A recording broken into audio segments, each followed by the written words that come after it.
Magandang araw mga kaibigan. Samahan niyo po akong muli para sa isang kwento ng pag-ibig na tiyak nakapupulutan ng aral at magpapaantig sa inyong mga puso. Pero kung bago ka pa lamang, ay pakilike po ng ating video.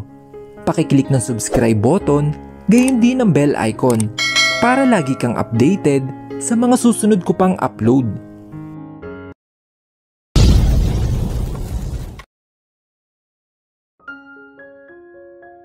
Katulad kaya ng mga nanay sa teleserye, yung mother ni Anthony? Tanong ni Lester habang nagtitipa sa kanyang laptop na nasa ibabaw ng center table. What do you mean? Wika naman ni Jenny na sinagot ng tanong ang tanong ni Lester. Diba? Like, aalokan ka ng 100 million para lang layuan mo ang anak ko keme-keme? Kapag hindi ka lumayo sa anak ko, ipapapatay kita. Ganun. Hindi natin alam. Pero sana naman, hindi maging ganyan ang sasabihin ng mami niya. Pakiramdam ko tuloy, gusto ko nang lumayas dito sa mansyon. Nakabusangot kong tugon. Nandito kami sa library sa mansyon upang gumawa ng research presentation namin. Mabuti na lamang at pinayagan naman kami ni Anthony para naman daw hindi ako mag-isa dito. Napagpasyan kasi ni Anthony na wag muna akong pumasok ng school, kaya sila Jenny muna ang tutor ko pansamantala. Hay naku, basta kapag may ginawang masama sa'yo ang nanay niyang si Anthony, sabihin mo lang sa amin. At kahit artistahin pa ang nanay niyan, papatulan talaga namin yan. Matapang na wika ni Lester. Tipid naman akong ngumiti dahil sa sinabi niya. Kahapon kasi ay seryoso palang sinasabi ni Anthony na uuwi palang pamilya niya. Para akong tinakasan ng dugo noong mga oras na iyon dahil sa pagkabigla. Hindi ko alam kung magugustuhan ba nila ako o lalaitin, hindi ba? Tumigil na nga kayo dyan. Mabait si Anthony. Posible naman sigurong hindi siya magmana sa ugali ng mga magulang niya, di ba? Huwag yun ang pakabayin si Stella at tapusin na natin ang PowerPoint na to. Sumang-ayon naman kaming lahat sa sinabi ni Tony at bumalik na nga kami sa ginagawa. Bahagya akong napatigil sa aking ginagawa na makita ang pag-ilaw ng cellphone ko sa lamesa. Kaagad ko naman itong kinuha at tiningnan kung may nag-text ba o miss call dito. From Anthony. Gaano ba kayo katagal dyan? Nagtipa naman ako ng mensahe para i-reply sa kanya. Hanggang tanghali lang. Bakit? Magbihis ka mamaya. May pupuntahan tayo. Saan naman ba? Binawalan mo akong pumasok sa eskwela, pero ngayon ay may pupuntahan tayo. Heist, basta sumunod ka na lang. Pwede ba? This is very important, so please cooperate. Tinago ko na sa isang tabi ang cellphone ko matapos mag-reply ng huling mensahe sa kanya. Gaano ba kaimportante ang sinasabi niya?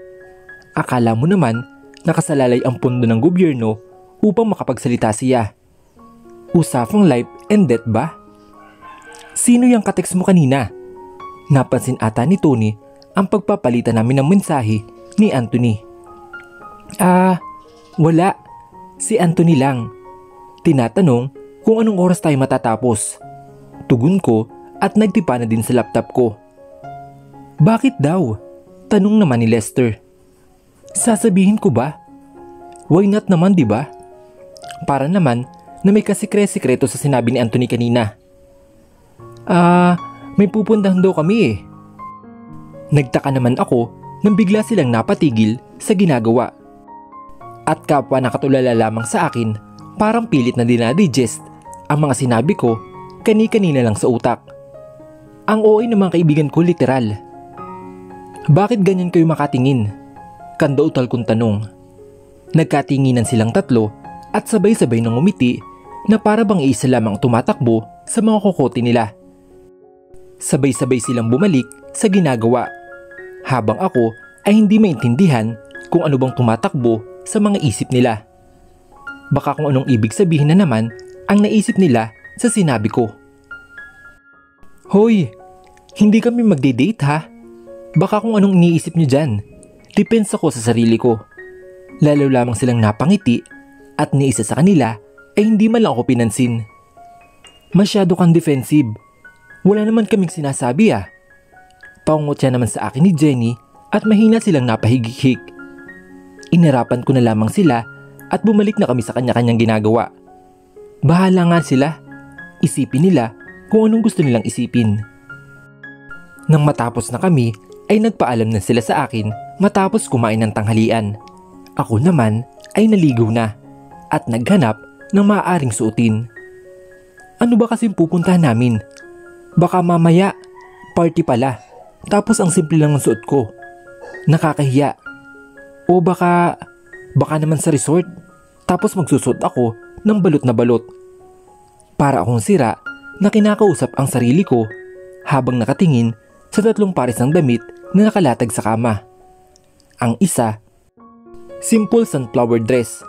Yung isa naman, pantalon, long sleeve blouse at saka blazer. Yung last naman ay red skirt at off-shoulder na itim. Sa huli ay pinili ko na lang ang sunflower na dress. Nagbihis na ako at saka nagpatuyo ng buhok bago naglagay ng light makeup. Hindi ko na din hiningi ang tulong ni Kay para dito. Mukhang busy kasi siya kasama ang ibang kasambahay sa pag-aasikaso ng mga manggagawa sa baba. Okay na siguro to. Umikot pa ako habang nakatayo sa harap ng malaking salamin. Bumagay sa kulay ng balat ko ang suot kong bulaklakan dress na hanggang tuhod at 1-inch heels kung nude color. Ang wig ko naman ay as usual, nakalugay pa din. Narinig ko ang busina na nagmumula sa labas ng mansyon, kaya naman pumunta agad ako sa beranda ng kwarto namin at natanong ko na mula sa baba si Anthony na nakatayo sa harap ng kotse niya habang nakasuot ng black shades, white long sleeves polo at saka green na pants. Napakagwapo niya. Kinuha ko na lang ang slim bag ko at bumaba na ako ng hagdan. Pinagbuksan naman ako ng pintuan ng mga kasambahay at nagpasalamat naman ako sa kanila bago na sumalubong sa akin ang gwapong-gwapo sa sarili niyang si Anthony na nakapamulsa pa habang nakakurba sa kanyang labi ang isang ngiting aso. You look good, as usual. Hinawakan ko naman ang magkabilang dulo ng palda ko at saka nagbow sa kanya. Maraming salamat. Sabay kaming tumawa dahil sa aking ginawa. Inilahad niya ang kanyang kamay sa akin at tinanggap ko naman ito. Pinabuksan niya ako ng pintuan ng sasakyan at saka na siya sumakay sa driver seat.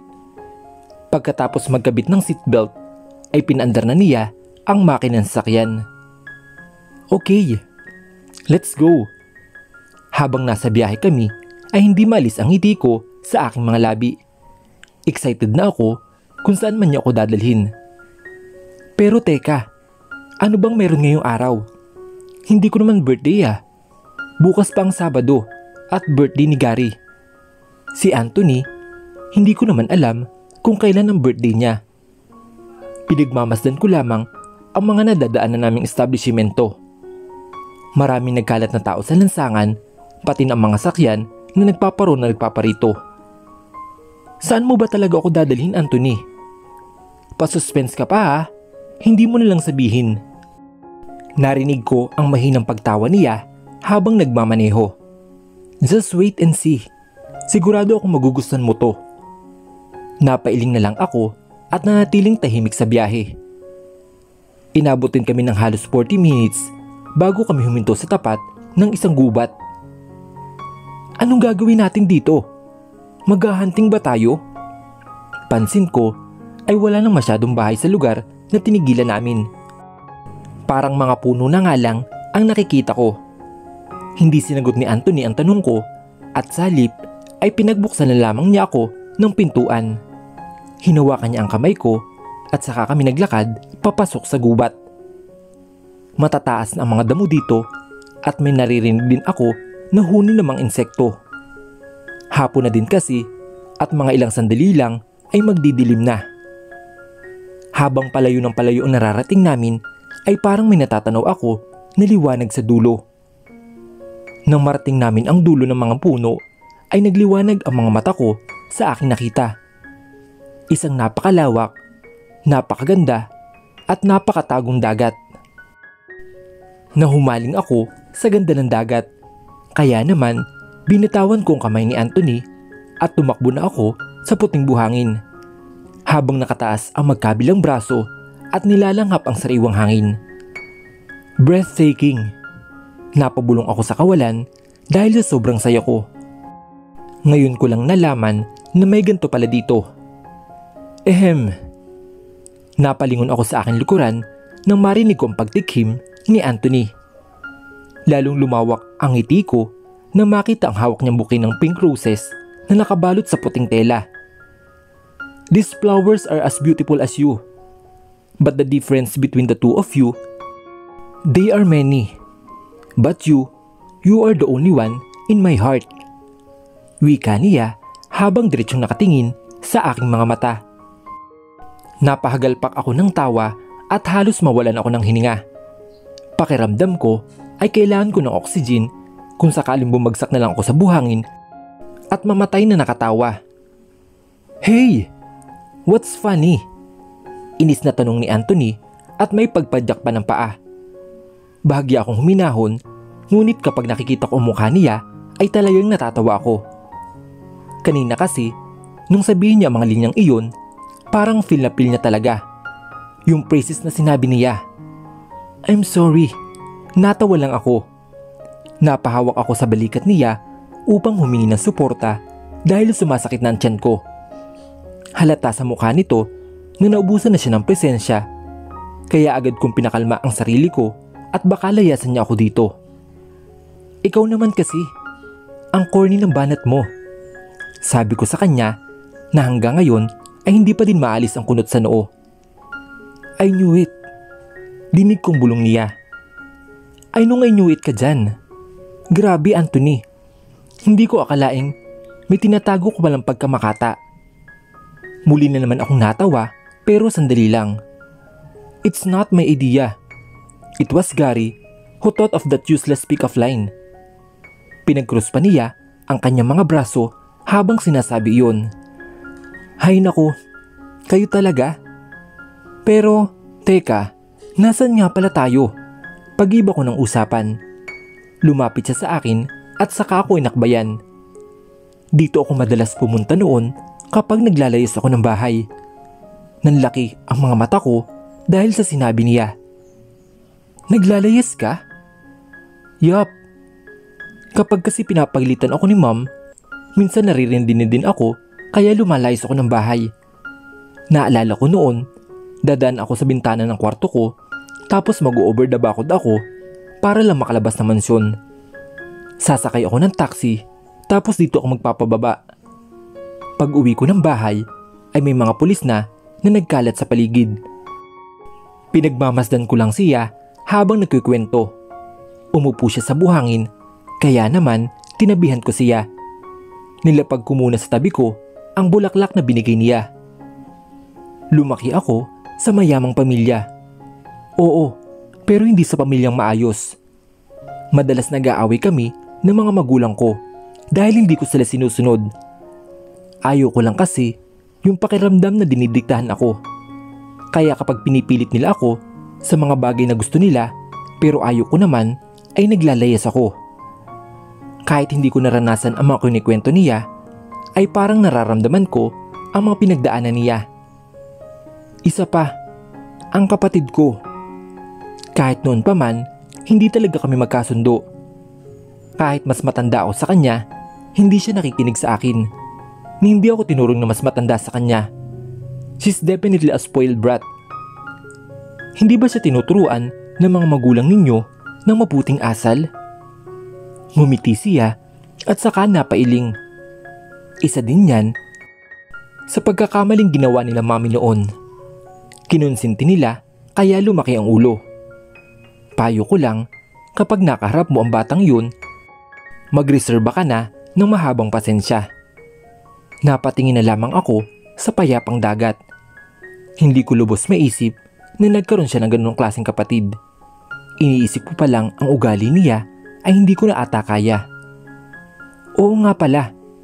Ano nga palang meron ngayon at dinala mo ko dito? Siguro naman ay hindi mo ko dinala dito para lang ikwento ang pagre-rebelde mo noon. Bigla namang nangasim ang kanyang mukha at saka padabog na tumayo at nagpamewang sa harapan ko. Huwag mong sabihing nakalimutan mo. Kumunot ang noo ko na magtaas siya ng boses sa akin kaya tumayo din ako at nagpamewang din sa harap niya. Bakit kailangan mong sumigaw? Nagtatanong lang naman ako. Napatakip siya sa magkabilang tenga nang sigawan ko din siya. Akala niya ay magpapatalo ako sa kanya. Kasi naman, nakalimutan mo. Sigaw din niya. Ang ano ba? Today is our second monthsary. Natigilan ako dahil sa sinabi niya. Nagmistula kami mga estatwa na nakatitig sa isa't isa. Nabalot ng katahimikan ang paligid at ang tanging maririnig ay ang mga alon sa dagat. Nang matauhan ay sabay kami napaiwas ng tingin. Monthsary? Pag-uulit ko sa narinig mula sa kanya at halos pabulong na ito. Nakalimutan mo nga. Nakita ko sa peripheral vision ko na naglakad na siya papalayo. Kaya kaagad akong sumunod at hinawakan ang braso niya kaya napatigil siya sa paglalakad. Anthony, bitawan mo ako. Napalunok ako nang marinig ang seryoso niyang boses. Parang nagtitimpi lang siyang saktan o makapagsalita ng masama sa akin. Kasalanan ko bang hindi ko iniisip ang monthsary namin kuno? Nang hindi ko bitawan ang braso niya, ay nagtangka na naman siyang umalis, kaya wala na akong ibang maisip na paraan kundi ang yakapin siya mula sa likod. Happy monthsary! Sa wakas ay hinarap niya ako na mayroong malawak ng ngiti. Umiwas ako ng tingin dahil naiilang ako sa mga titig niya. Repeat what you said. Please. Parang gusto ko nang tumakbo nang yumuko siya at inilapit ang mukha sa mukha ko. Bingi ka ba? Narinig mo naman, di ba? Bakit ko paulitin? Singhal ko sa kanya. I didn't hear it. So can you please repeat it for me? Sinabi ng ayaw ko. Parang naputulan ako ng dila nang pagharap ko sa kanya ay halos 1 inches na lang ang pagitan ng mga mukha namin. Will you repeat what you said? Or I will kiss you. Nahihibang ka na ba? Naputol ang sasabihin ko nang bigla na lang niya akong halikan at hinawakan ang likod ko para ilapit palalo sa kanya. Napapikit na lamang ako na magsimulang gumalaw ang dila niya sa bibig ko. Para bang ini-explore niya ang buong bibig ko. Bawat halik niya talaga ay talaga namang nagdudulot ng kakaibang sensasyon sa katawan ko. Parang nagagawa nitong pasunirin ako. Maya-maya ay tumigil siya sa paghalik at tiningnan ako sa aking mga mata. It always feels like the first time we kiss.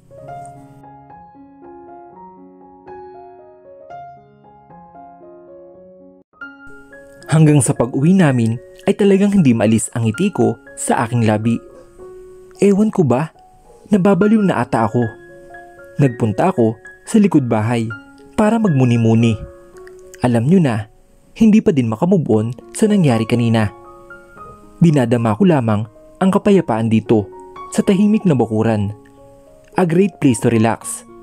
Grabe, 2 buwan na pala kami ni Anthony. Habang napakasaya ko ngayong araw, bigla na lang sumagi sa isip ko ang tungkol sa kontrata. Ang sayang nararamdaman ko kanina ay tila unti-unting natabunan ng sobrang kalungkutan. Napatingin ako sa asul na ulap at nagpakawala ng buntong hininga. 1 buwan na lang pala. Naghahanda na ako para sa aming pag-alis. Sabado na kasi ngayon at ngayon din ang kaarawan ni Gary. Siyempre, wala munang work sila Anthony kaya imbitado lahat ng mga katrabaho nila. Nakasuot ako ng simpleng pink drop waist style dress na below the knee ang haba at saka 2-inch sandals na dark pink naman. Tumermo din dito ang pink pouch ko. Tatawag ka lang ba para mangulit? Parang 10 beses mo nang tumawag. Simula pa kaninang madaling araw para lang ipaalala ang birthday mo. Napalingon ako sa kapapasok lang ni si Anthony habang nakakunot ang noo at may kausap sa telepono. Base sa pananalita niya ay mukhang si Gary ang kausap niya. Sikreto akong natawa dahil sa narinig ko. Ito naman kasing si Gary, parang hindi makatulog. Pinatay niya ang tawag at saka ako nilapitan. Ano ba yan? Ang aga-aga, para kayong aso't pusa. Hindi ba pwede magkaroon kayo ng peace? Kahit isang araw lang? Tanong ko at saka inayos ang kwelyo ng polo niyang green. It's not me making an argument. Kausapin mo si Gary dahil sobrang kulit. Tatawag lang para... Naputol ang sasabihin ni Anthony nang tumunog ang kanyang cellphone at nang tingnan niya kung sino ang caller ay napatimbagang na lamang siya, kaya naman ako nang kumuha ng phone at sinagot ito. Hello? Stella? Nakabihis na ba kayo? Baka nakalimutan mo ha? Birthday ko ngayon. Magbihis ka na. Pumunta na kayo. Ipaalala mo din kay Tony ha? Baka nakalimutan nila. Tapos, kaagad kong pinatay ang tawag nang madinig ang sunod-sunod na sinasabi ni Gary. Hindi ba usong hilo sa kanya? I told you.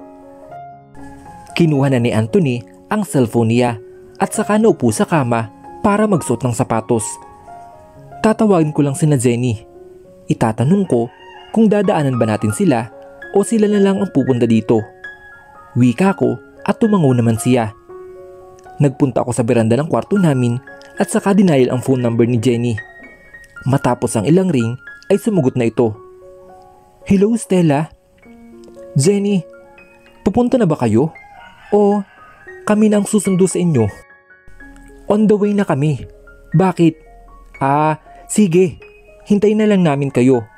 Kotse ba ni Tony ang dala nyo? Actually, hindi namin kasama si Tony. Kumunot ang aking noo dahil sa aking narinig. Napasandal ako sa railings at saka inayos ang telepono sa aking tenga. Ano? Bakit? Akala ko ba sasama siya? Ewan ko. Nung dumaan kami sa bahay nila, ang sabi ng mami niya, pupunta daw siya sa mall. Hay naku. Ewan ko ba dyan kay Tony? Pabago-bago ng isip? Ganun ba? O sige, hihintay na lang namin kayo. Bye! Pinatay ko na ang tawag na magpaalam na din siya. Napahawak ako sa labi habang nakukunot ang aking noo na nakatingin sa kawalan. Paano ko ipapaliwanag kay Gary na hindi makakapunta si Tony? Baka mawala lang ang saya nun at sure akong hintay niya si Tony. What's the matter? Nabalik ako sa lirat nang marinig ang boses ni Anthony. Hindi ko namalayan na nasa tabi ko na pala siya. Si Tony daw kasi, hindi ata makakapunta. Sinabi ba daw na susunod na lang? Hindi. Pupunta daw sa... Parehas kaming napatingin sa ibaba nang marinig ang isang busina ng sasakyan. Bumaba doon sina Jenny at Lester at saka kumaway sa amin. Let's go! Handaan ang van. Saad ni Anthony kaya sabay na kami bumaba para salubungin sila. Pagbukas pa lamang ng malaking pintuan ng lobby ay bumungod namin si Jenny na napakaganda ng suot niyang overall tank top na bulaklakin at saka white sandals na tansya ko ay 1.5 inch ang taas. Si Lester naman ay napak-sweet sa suot niyang checkered shirt na kulay pula at saka red na blouse na pang-itaas na nakaitim na boots naman siya. Is it okay? Naiwan ko ang car ko here? Wala naman siguro magdanakaw dito. Tanong naman ni Jenny. Oo sige. Babantay naman niya ng mga maids at guard ng mansyon. Tugon ko naman sa kanila. OMG, I'm so excited na. For sure, ingrande ang birthday celebration ni Gary at maraming artista ang dadalo. Kagaya na Taylor Swift, Ariana Grande at Zayn Malik. Hollywood yun. Imposibleng kakilala na si Gary. Sabat naman ni Jenny na sinasabi ni Lester. Malay mo lang naman. Tugon naman ni Lester na halos pabulong na. Tara na. Kanina pa tayo hinihintay ni Gary. Baka nga, inaabangan na tayo nun sa kalsada. Nagtawanan kami dahil sa sinabi ni Anthony. At magkakasama na kami sumakay sa van at katabi ko si Anthony sa likod ng driver's seat. At sina Jenny at Lester naman sa likurang bahagi namin. Umandar na ang van at umalis na kami ng mansyon. Tumigil ang sasakyan sa tapat na malaking bahay na blue at white ang kulay. Sa labas pa lamang na malaking modern na bahay ay marami na ng sasakyan nakaparada. Puro kotse at van ang aking nakikita at halatang mayaman talaga ang mga bisita. "We're here," anunsyo ni Anthony bago na unang bumaba at pinagbuksan ako ng pinto. Sumunod na sa akin sina Lester at Jenny pagkababa ko ng sakyan. Wow! Lakas makasilab nitong si Gary sa sobrang laki ng bahay nila. Makangwi ka naman ni Lester habang kumukuha ng litrato. "Tara na sa loob."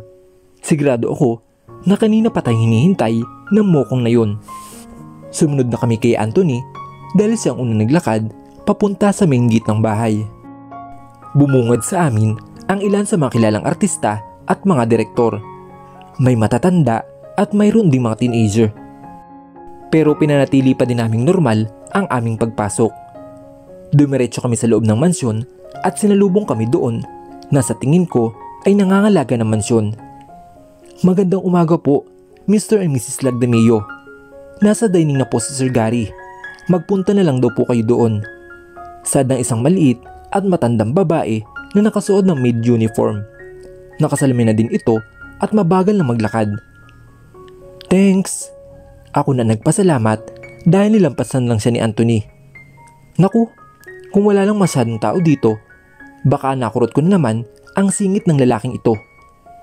Grabe, big time pala ang future sota ni Tony. Bulong ni Lester na nasa kanang braso ko nakahawak. Hay, wala naman sa itsura ni Gary na ganito pala sila kayaman. He always act like a grade school student. Komento naman ni Jenny na nasa kaliwang bahagi ko naman. Hindi ko na sinagot ang mga sinasabi nila at sabay-sabay kaming sumunod kay Anthony na kapapasok lang sa pintuan ng dining area. Pagtungtong pa lamang namin dito sa loob ay pareho-pareho kaming napanganga dahil sa isang taong katabi ni Gary at masaya nagkikwentuhan habang kumakain. "Tony?"